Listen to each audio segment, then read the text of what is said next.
Hello, and greetings from Washington, D.C. Welcome to our Education USA webinar on engaging with overseas high school counselors. I want to welcome everybody to our session today and remind you that we're broadcasting live from the State Department in Washington, D.C. And I also want to encourage all of our participants to utilize the chat function in their webinar box to submit questions throughout the course of our webinar. And we'll do our best at the end of the session to address as many of those questions as possible. Next slide, please. A word about our webinars. This is the 5th in a series of 12 webinars for the U.S. higher education community. And these webinars are focused on either regional mobility trends and regional recruitment strategies, or like this particular webinar, other strategic approaches to international student recruitment and important topics in international student mobility. Next slide, please.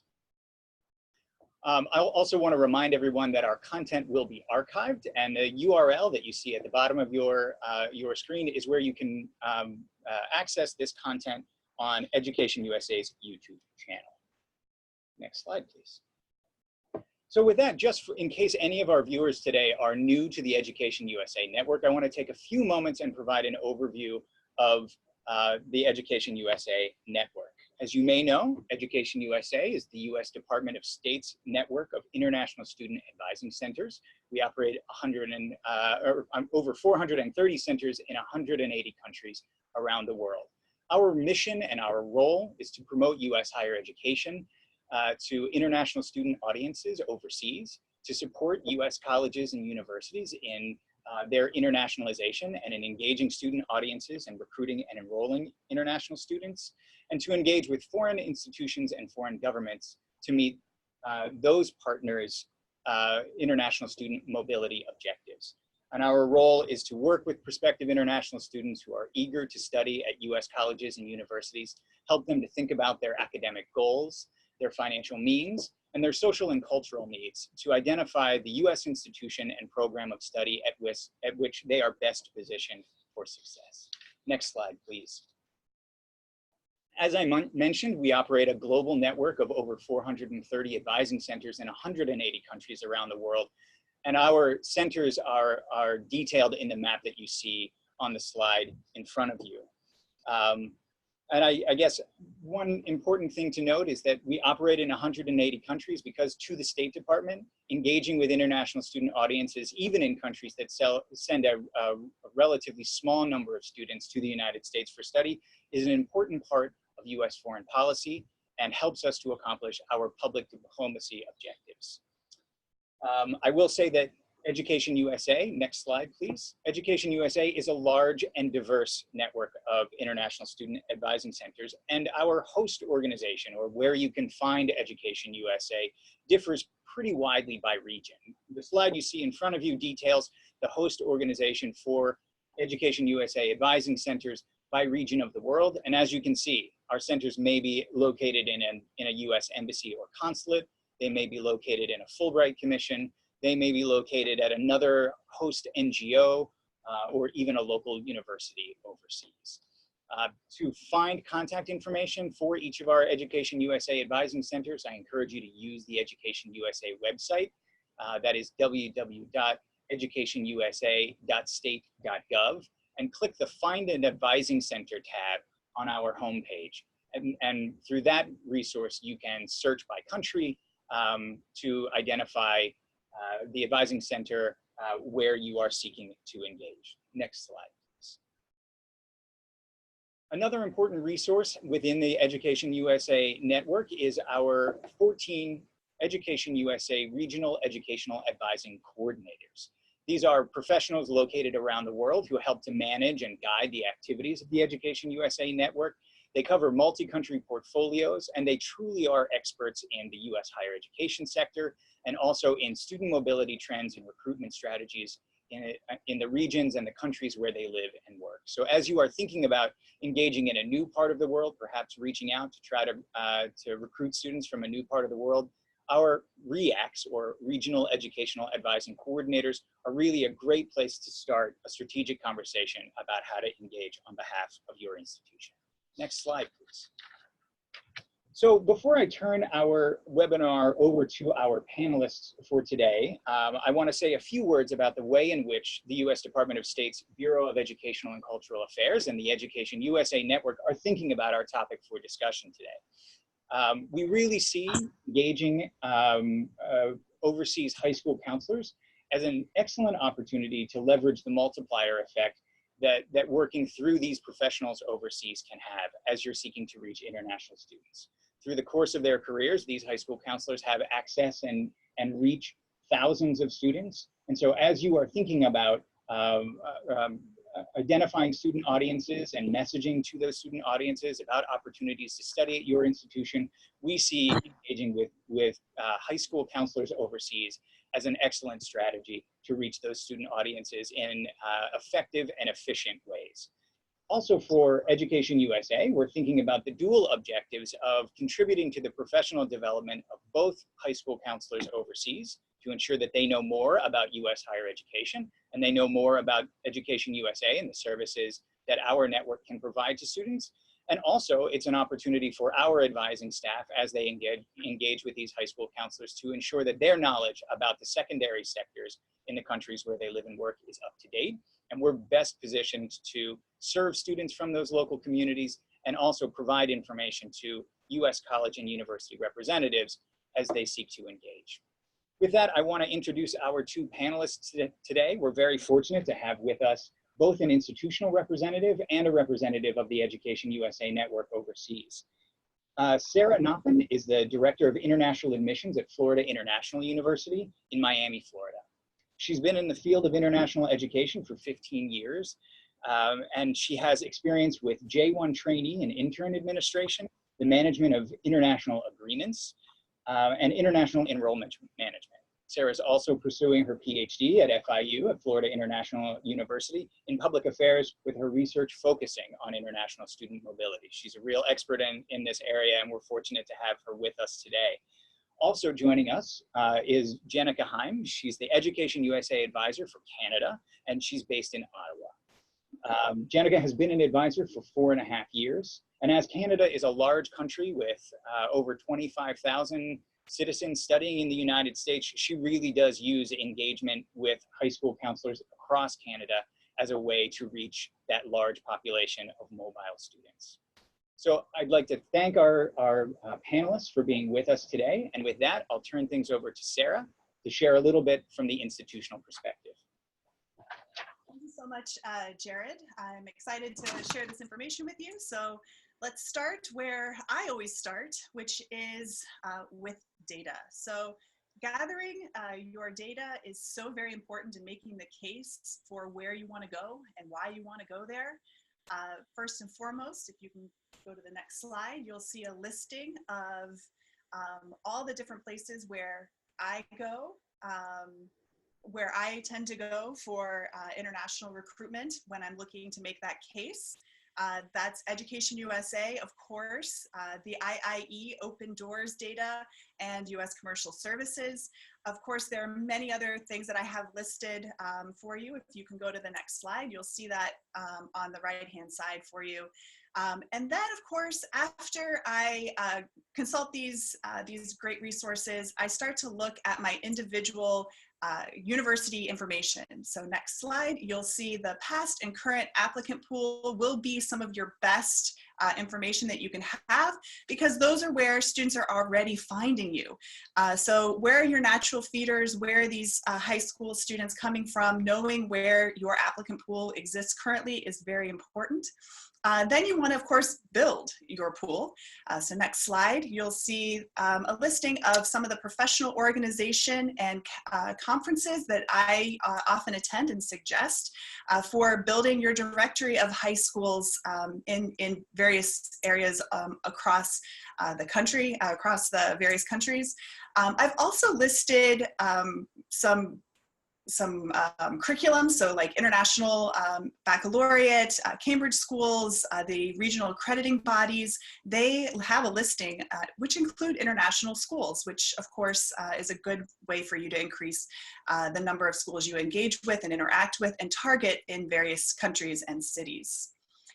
Next slide, government organizations are very important. We, of course, work very closely with EducationUSA, US Commercial Services, but there's also similar organizations for other countries. So British Councils, Study in Canada, there's a wide variety of these country-based organizations that are trying to do something similar to us, but we can utilize and leverage their resources as well.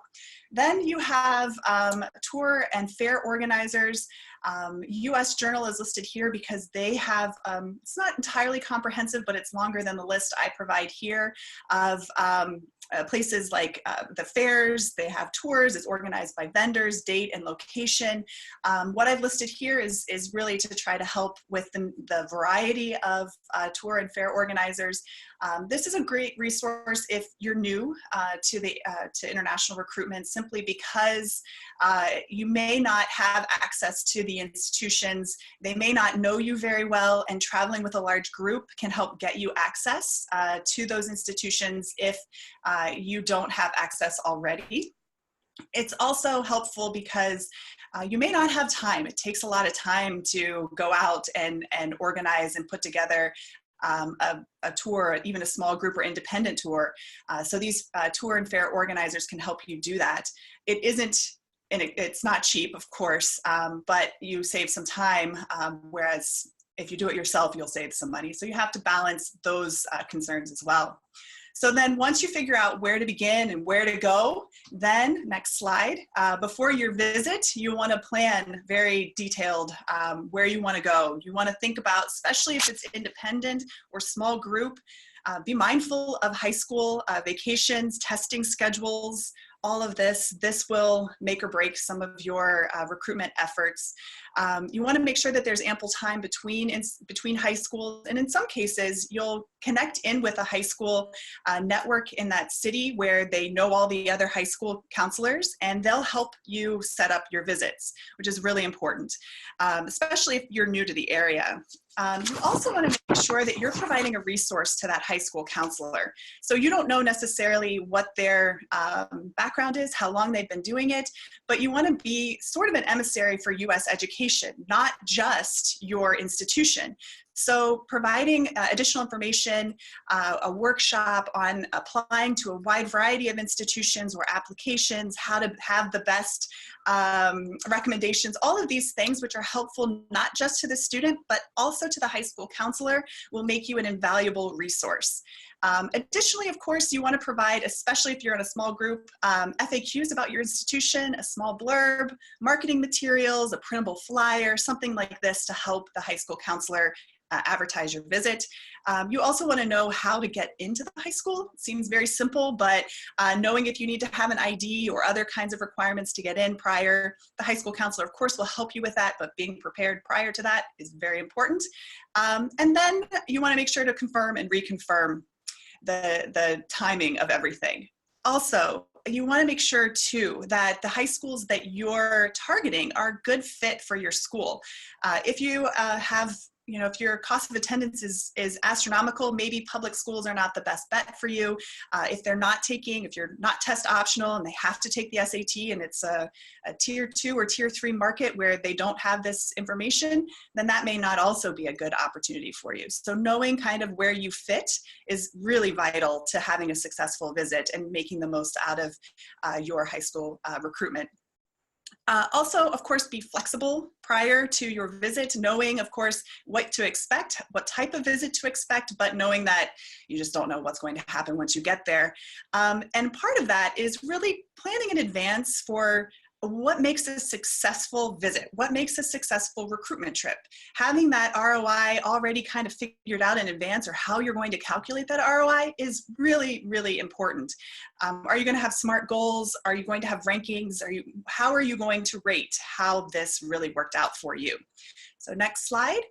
Now during your visit, of course, you don't want to be late, although things do happen. So having the contact details in emergency is really important. You want to know if there's been any updates to the website. Perhaps the high school doesn't list all their information on the website, so having a high school profile that's updated with current information about where students are going, their test scores, all of this is really helpful. Making sure that you spend ample time with the high school counselor so that they can learn more about your institution and also what kind of additional resources you may be able to provide is also really, really helpful. Creature comforts, I know it's a simple thing, but the 3 W's, Wi-Fi, water, and a bathroom is really important when you're on the road, especially if you have large distances to go between high schools. So making sure that you have ample time to check in with those things that you need is really important. Having an organized table, following NACAC guidelines for the Code of Ethics and Professional Practices while at a high school is also extremely important. Usually, as you see in the picture, having a small table banner rather than a large tablecloth, having small things that are easy to carry are very, very important. And it'll make your presentation a success. Also, as you see, having pennants is also very important to carry with you if you can additional thing for your high school counselors. That's a way for you to advertise long after you have left. Next slide. So after your visit, this is where a lot of your work begins. Establishing and sustaining those relationships are so important. Because really international recruitment is all about that relationship building. It's a small network in the long run of international high school counselors. They move from high school to high school. If they like you, if they know who you are, they'll let you know where they're going. They'll invite you to their new school, but they'll also introduce you to their successor at their old school. So it's those long-term sustained relationships that really make this worthwhile. It takes time, it takes effort, but it's really what makes this the most valuable and the most rewarding long term. Also, don't be afraid to ask for feedback. The high school counselor knows more about the students and their high school and where they're looking, what they're looking for, what they're interested in. So asking them for feedback on your visit. Was it successful? Did the materials work for you? All of these things can help you better recruit, better fit students to your institution and target those that are really going to be a success. Because of course your success is their success once they visit you, once they're on your campus. Also, if you can provide constructive criticism back to the high school counselor, that's also helpful. Letting them know, checking in, telling them who's applied if maybe they don't know if they're not a full-time counselor at the location. Is also really important. If they didn't provide water and you might want water, just mention it. It's not, if you do it in a polite way, it's always, people appreciate that feedback. And then if you have time, making sure that when you're following up with students that it's tailored. Oftentimes we miss this step. We put students in a communication plan and we just let it go. But that's really not best practice. If you can follow up with something that you remember about the student, or if you're making notes while you're at the visit, that's really what's going to make that the most impactful and make you stand out amongst the wide variety of high schools or universities that these students are engaging with. And ultimately, we're all busy, everyone knows this, but your word matters. So if you say you're gonna follow up and try to do so in a timely manner. And with that, I'll turn it over to Jenica. To Jenica, our next speaker. I just want to remind our participants to use the chat function to submit questions. And again, we'll get to those at the end of our presentation today. And I want to thank you, Sarah, for those great insights on how to make engagement with high school counselors and visits to overseas high schools as effective as possible. And with that, Jenica, sorry for the interruption. I'll turn back over to you. Thank you. No problem. Thank you, Jared, and thank you, Sarah. So again, my name's Jenica Heim. I'm the Education USA advisor based in Canada. I'm in the city of Ottawa, and I'm at the Fulbright Commission here. I work closely also with the US Embassy. So I'm going to talk a little bit about what we do as advisors on the ground. Now, U.S. admissions officers, whenever you speak to students, I know one of your favorite phrases when they ask you a question is, "It depends." And you're going to hear that from me as well, because the Education USA network of advisors is so robust, and our countries and our local experiences are so different, that what I can do today is give you a bit of a brief overview and then give you a case study of something that I've done that's worked in Canada. But of course, things that have worked here in Canada might be a little bit different in other countries, and people might be deploying different methods. So just bear in mind that you can't expect that what I describe here today is what you would encounter in every education center around the world. So first of all, when you work with advisors, so I see a lot of familiar names in the chat, and so I know many of you are very familiar with what we do, and we've even met, and some of you have come up to Canada even before. So when you work with advisors, really the best thing that we have for you is the gift of letting you know what's happening locally. So that can be local events, and Sarah mentioned some of the organizations that you might connect with to learn more about those. But through us, we can tell you if you want to specifically connect with guidance counselors, we can let you know about what's going on here where you can do that. We can help you with who to connect with, particularly if a country has a lot of different regions like Canada does. We have many provinces. We can talk to you about maybe where you might want to focus your energy, and then how those different locales might differ from one another, and also plug you into potentially a network of counselors depending on how accessible that network is. So a good example is here in Canada, our independent counselor network has a big event that they throw every 2 years. During that event, they do have a fair portion to their event. And in 2020, it is going to be in Ottawa. So I will likely be at that event, and we'll probably reach out if you're not already, if you're in touch with me, I would let you know that that is happening. So as far as working with advisors is concerned, get on their personal distribution lists so that whenever they have an event where they can invite you, they will. As far as limitations are concerned, as I mentioned, every center, every country, every advisor is going to be different. They're going to have different capabilities of what they can and cannot do. And so that involves how they maybe engage with counselors. One thing to really bear in mind that's super important is that some countries don't have counselors at their high schools.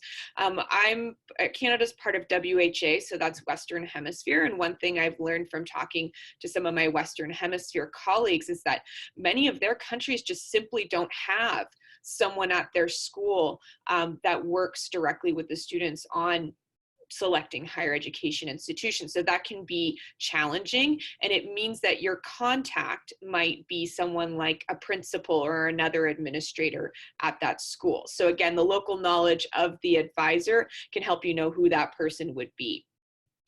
And the last thing to mention here is the privacy of contact information. So here in Canada, and I know this is similar, like I forget the name of the most recent privacy restrictions that have come out throughout Europe, and in the US has been formulating a lot of their privacy to meet those needs, but it's the same here in Canada, where we really can't give out personal contact information. We can't give out lists of contact info. So if somebody comes to me and says, oh, I'd like a list of counselors that I can email when I come and do a visit, and I say, well, I can't give you a list of emails, but I can show you how to, I can give you links to the high school websites where their contact information is available, and you can get it there. So that's typically how I operate, and depending on what country you're working with, that might be similar. Next slide, please. And so I'm going to now tell you about what we've been doing here in Canada. As Jared mentioned, Canada is the 5th largest sending country to the United States. It's not surprising. The United States is the only border country for Canada, and we're primarily English speaking here. So, and most of the folks in Canada live within, 90% of the population lives within 100 miles of the border. So some of the border schools for students are actually even their local institutions. So because I'm the only advisor here in Canada, and I have a lot of major metropolitan cities, in order to try to reach out to students and deepen my relationships, my strategy has been to get in touch with guidance counselors and to let them speak to their students and tell their students to get in touch with me in order to support them more thoroughly through the process. So how I've been going about that is, if I'm planning a travel trip, typically in conjunction with something else that's going on. So I've been doing this with Recruit in Canada fairs, or the NACAC fairs, or any other fairs that happen around Canada where I'm already traveling. And I'll create a guidance counselor event, and I'll invite US institutions to come to that event as well. So between me and the US institutions, we serve as the experts giving admissions advice. And then the guidance counselors are there to really learn about admissions and how to support their student. And at the same time, they're going to learn a bit about your universities. So it's a bit of a win-win for everybody, because the US universities gets to build the contacts with the counselors, and then the counselors also gets to have the admissions advice that they really want. Where, depending on the city I'm in, we've had anywhere between 10 to 40 counselors. You can see this picture here. We were in Toronto. We had close to 40 counselors at that particular event. Of course, Toronto's a very large city and has one of the largest, Toronto District School Board's one of the largest districts in North America, just shy of, I think, LA and one other. And I call this event the Guidance Counselor Forum. At this particular event this last year, I also created a handbook that I gave out to counselors in digital form on a USB to give them additional information to support them. So my suggestion there is, of course, you want to give packets to counselors that support their students through the process and understanding their school. But as much as you can, information and guidance you can give to counselors about the process that they need to do is really, really helpful, whether that is in the form of a handout, something digital. It's very confusing to them. All the language is different. All of the processes are different.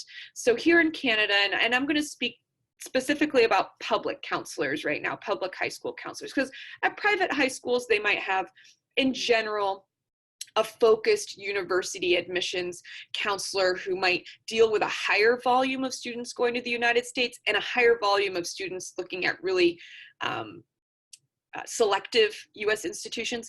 But our public school counselors, their volume of students they work with is much higher, and it's a little more ad hoc. And because of athletes going down to the States, they're often filling out a lot of different applications. So it's really, really important that you are helping counselors understand your process and how to maximize your process. And by that, I mean,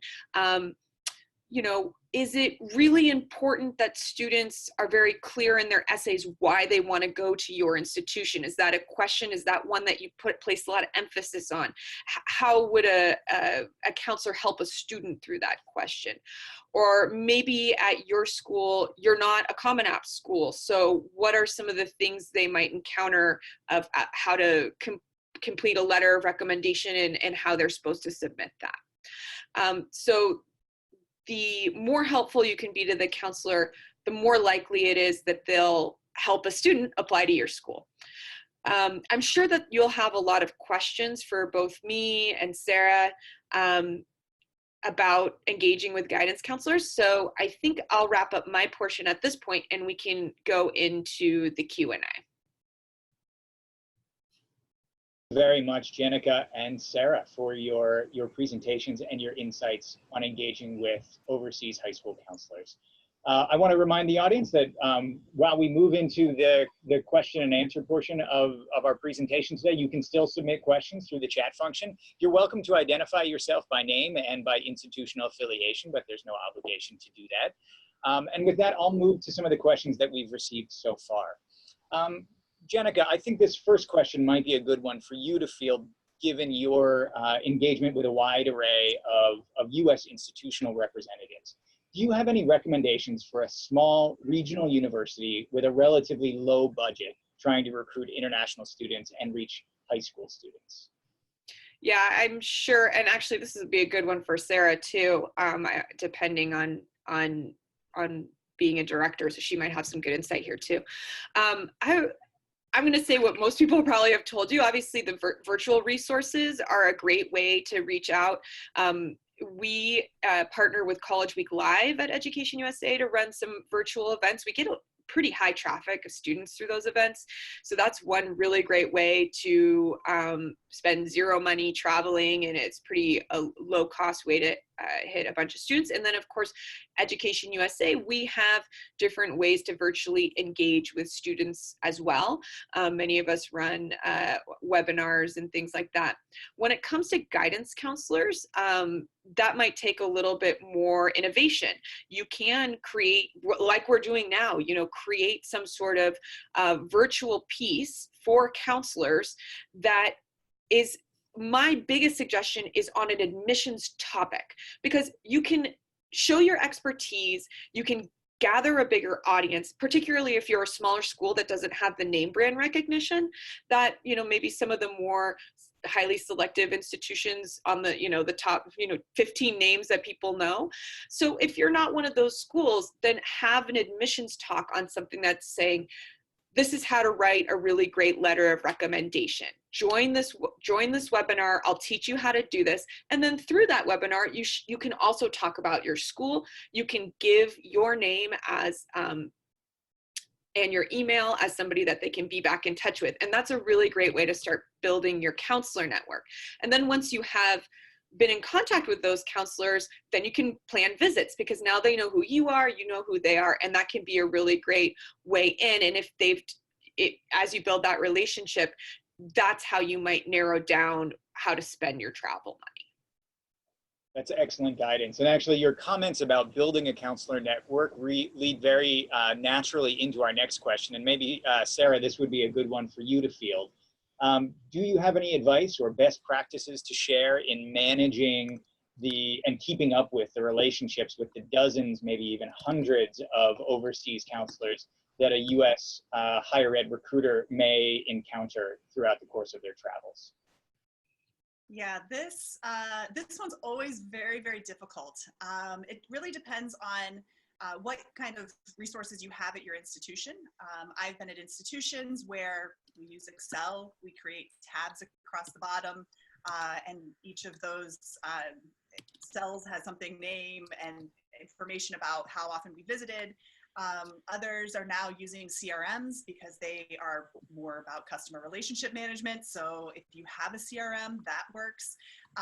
We've also used things like you could go like a digital notebook where you have everything broken down by country and then each high school listed.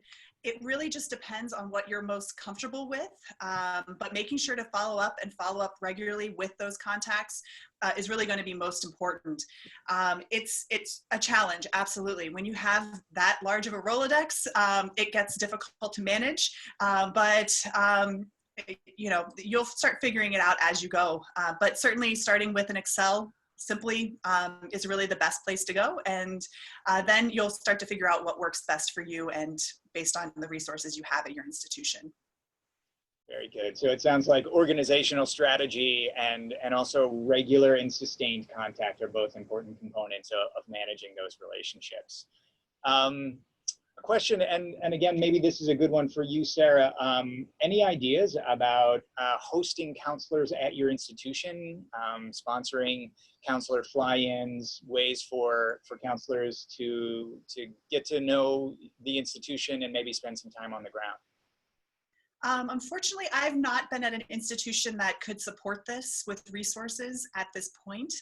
We are looking forward to maybe hosting either a conference or a fly-in or something like this soon. I certainly hope, because this is a very impactful way I've been on tours before where other admissions representatives can walk into a high school and big hugs to the high school counselor, because the high school counselor's been on their institution, been at their institution, seen the facilities, and that really becomes someone who is then your advocate. And so it's almost invaluable, but it's usually very expensive. If there's a tour organizer that provides that service, it'll be more expensive than if you do it yourself. But if you have, maybe you're part of a state consortium, perhaps tap into the resources of a state consortium, work with your colleagues nearby to develop something like this so it's a little bit lower cost for you. We haven't been able to do that, but there's certainly resources out there to help you do that. And it really does help continue the messaging throughout the year about how awesome your institution is. Very good. And great idea about working with other institutional partners to pool resources in the event that sponsoring a visit of that type would not be possible for an institution operating alone. One other opportunity that I want to flag for the attention of our audience is that each year EducationUSA issues a call for proposals to host our advisors. We bring groups of EducationUSA advisors from all around the world to an array of conferences based here in the United States each year, ranging from the EducationUSA Forum, our own flagship event, held each year here in Washington, D.C., to the NAFSA annual meeting, to the International AC meeting, and many others throughout the course of the year. And while those advisors are in the United States, we try to facilitate campus visits for them. And again, we issue a call for proposals, so keep an eye on our social media, on our monthly higher education institution newsletter for announcements about the next call. It's an open competition, and we invite institutions of all types from all across the country to submit proposals in collaboration with nearby institutions. So just another opportunity to put on the radar screen of our audience for today. Jared, I'm happy to jump in with that question too, because part of it was just like some tips of what to do when you fly people in. And my biggest tips would be, well, it depends on your audience, of course, but please don't sit people down for 2 straight days of like admissions minutia, right? Because in the end, they're going to return excited about your institution if they have a good time. And sitting in a room listening to lectures for 2 days is not going to be like the most fun they've ever had, right? So I suggest feed people. That always makes them happy. And let them do cool things. Take them to cool things on your campus. Show them why your campus is interesting. Because when they go home, that's what they're going to talk about. Obviously, you need to spend an hour or something on admissions tips for applying to the school. But other than that, make sure that you show them why it's a great institution. Don't tell them, show them they're there. Excellent guidance, excellent guidance. And I know that I'm certainly happiest when I'm being fed. So good point there. It's one of my principles of guidance counselor forum. I make sure they have a good meal. You wouldn't believe how many of the comments are like, thank you for the food and the coffee. Oh yeah, the information was good too. Very, very good, very good. Moving on to another question. This is a good one about utilizing alumni overseas to engage in recruitment activities.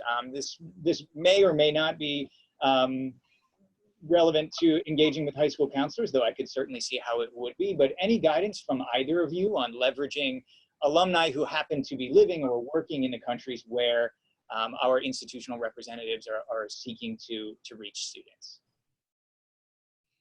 Yeah, I'll start with this one, which is that sometimes at EducationUSA fairs or any fairs that happen, here in Canada, we have other fair events.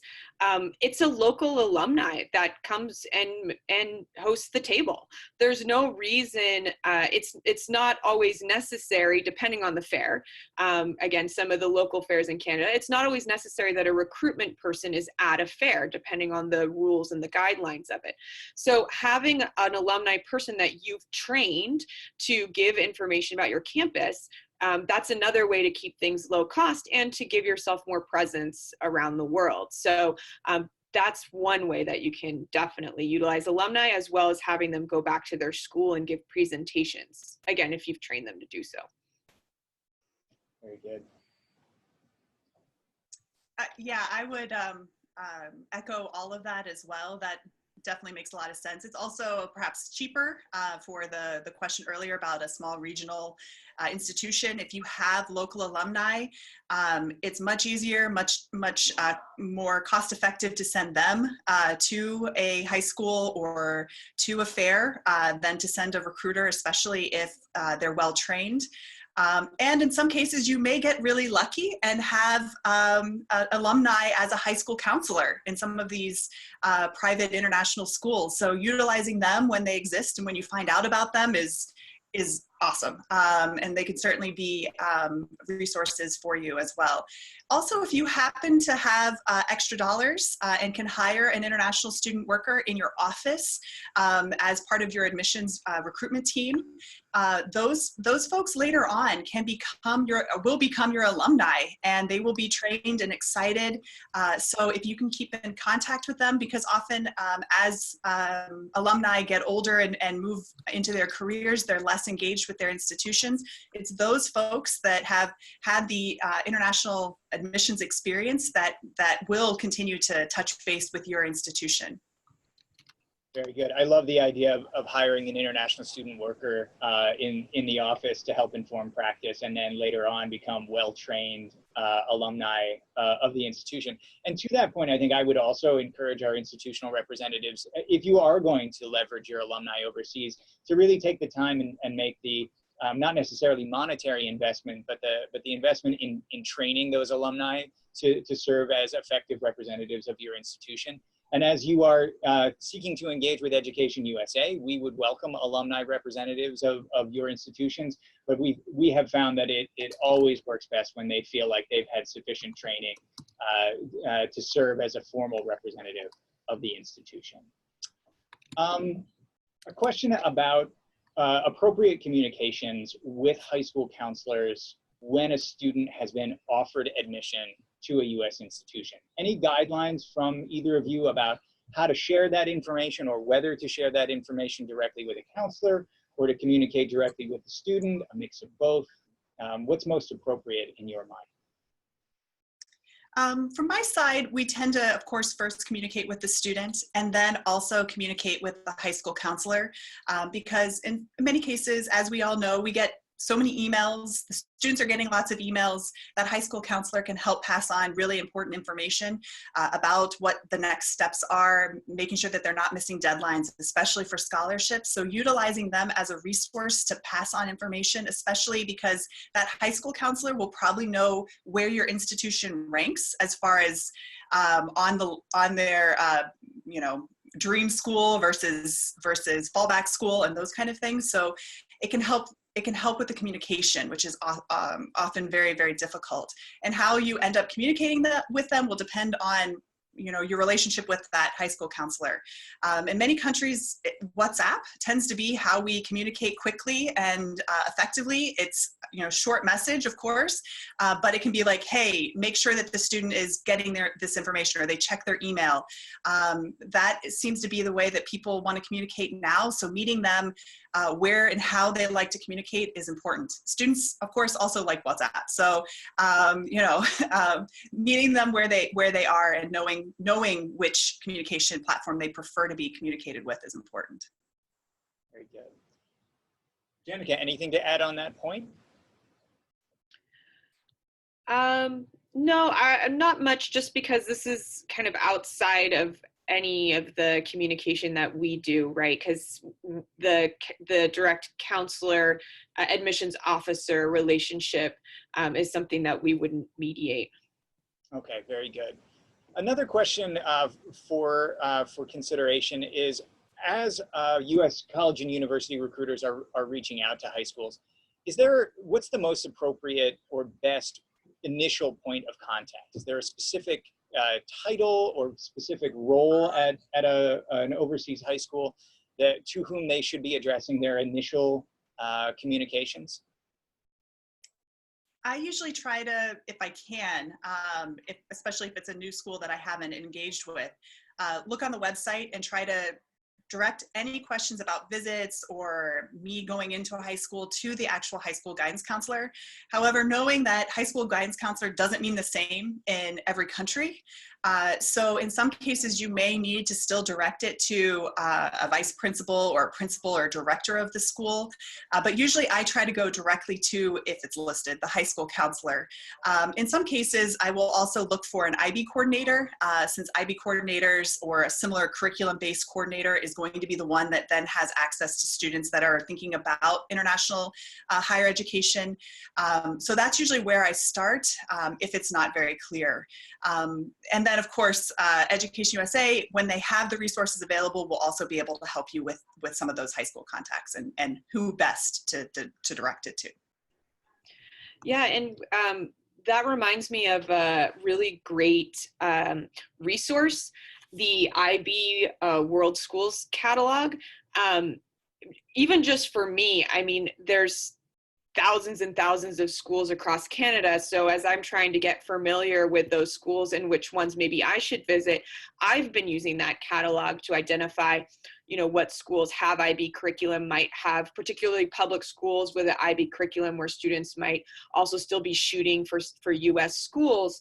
And in that book, they have the contact information of that person. So as you're trying to think of, okay, what might be good schools in this new country that I'm trying to get in touch with, you already have contacts listed right there in that book. So that's to me is a really great jumping off point. Very good, excellent guidance. The next question is about local language. Any strategies or advice for US higher ed recruiters trying to interact with counselors in an environment where they don't speak the local language? Any guidance on that issue? That's when I usually lean back on my international students. If I have international students from a specific country where I'm trying to engage, they're your best resource. They know more about the local education system than I probably do. They also speak the language. So when it's ever possible, I can't actually communicate, or there isn't a resource available that speaks English, I lean back on my international students. And faculty too. Don't forget the faculty. Good advice. Yeah, and if you're planning to go to a country where you don't speak the language, EducationUSA might be a good first point of access, because then you're working with English speakers to help you become more familiar, and they can help you give a better lay to the landscape. Yeah, I think that's great advice. The other thing that I would encourage our participants to do is reach out to EducationUSA advisors to get a sense of where family members, extended family, parents, and even grandparents or aunts and uncles often play an important role in the decision-making process for students. And those might be countries where local language resources and developing some promotional materials in the local language are a good investment. So the student that you're interacting with and the high school counselor might speak English proficiency, but if you need to be providing information to a whole family unit, those might be good opportunities to make use of local language materials. A question for our panelists: do you utilize or have you seen differentiated strategies for engaging with private schools, international schools, and public or government schools overseas be particularly effective? Any guidance on how to engage those different types of high schools in other countries?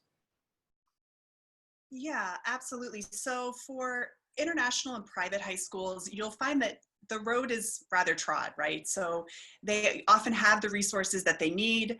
They know more about what's going on, and where your expertise, where you can go in and do workshops, where you really are necessary and needed, are going to be those governmental, those public schools.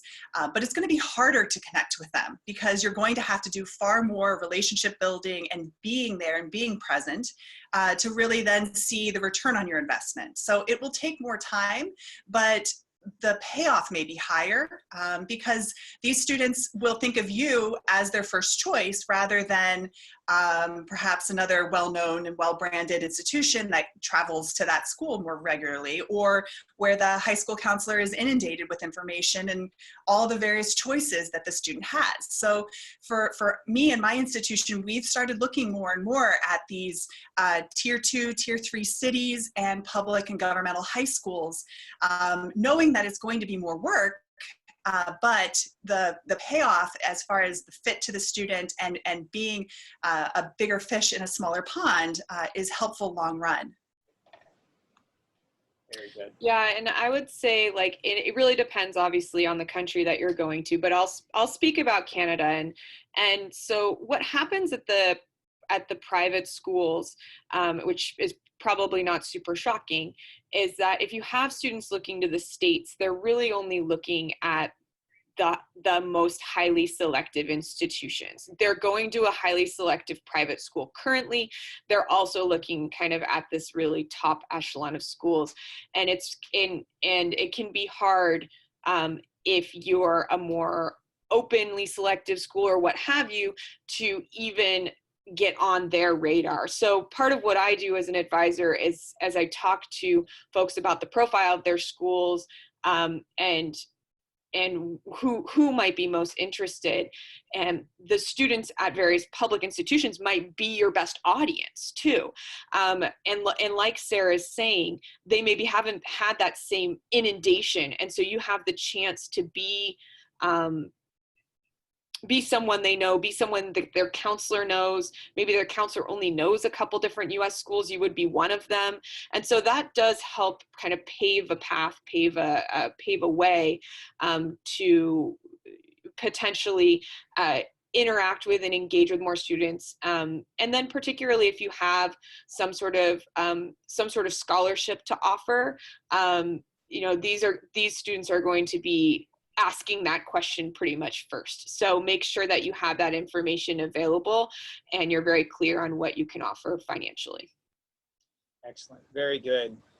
Thank you. I want to express my appreciation to both of our panelists today, Sarah and Jenica. Your insights have really been invaluable. I also want to thank our panelists. You all have submitted excellent questions and helped it to drive and inform our conversation today. We are coming to the end of our webinar session for the day. I want to remind you that this is the 5th in a series of 12 webinars for the U.S. higher education community. So keep an eye on EducationUSA social media and our website to get information about the next webinar. You can expect one during the month of July. Details to be announced soon. I also want to make sure that I flag for the attention of our audience today 2 important upcoming EducationUSA events. Of course, we have our annual EducationUSA Forum here in Washington, D.C. The dates for 2019 are July 30th through August 1st. We'd love to see you here in Washington, D.C. this summer. You can expect us to have 50 EducationUSA advisors from every world region and all 14 of our regional educational advising coordinators. If you've got a limited budget to travel around the world, there's really no better opportunity to engage with our global network than by coming and visiting with us during the forum here in Washington, D.C. Registration is open, and I encourage you to follow the URL at the bottom of your screen and check out the details for this year's D.C. forum. Next slide, please. In addition to the forum being held in Washington, D.C., as you may know, each year we hold on a rotating basis a series of regional EducationUSA fora. The next one is going to be in Phnom Penh, Cambodia. And registration for this event, scheduled to be held from September 18th through September 20th of this year, is open and on the website. For this event, you can expect over 70 advisors from across the East Asia Pacific region to be in Phnom Penh in Cambodia, and we are hoping that representatives of a wide and diverse array of U.S. colleges and universities come and join us. I'd also encourage you to get in touch with our REACs and our advising network across the region to learn about some of the programming taking place in the region just prior to and to follow on after the regional forum in Phnom Penh, Cambodia. And with that, I'll conclude our session for today. Again, thank you, Sarah, and thank you, Jenica. And thank you to our audience. It's been a pleasure to talk with you today, and we look forward to engaging with you all again soon.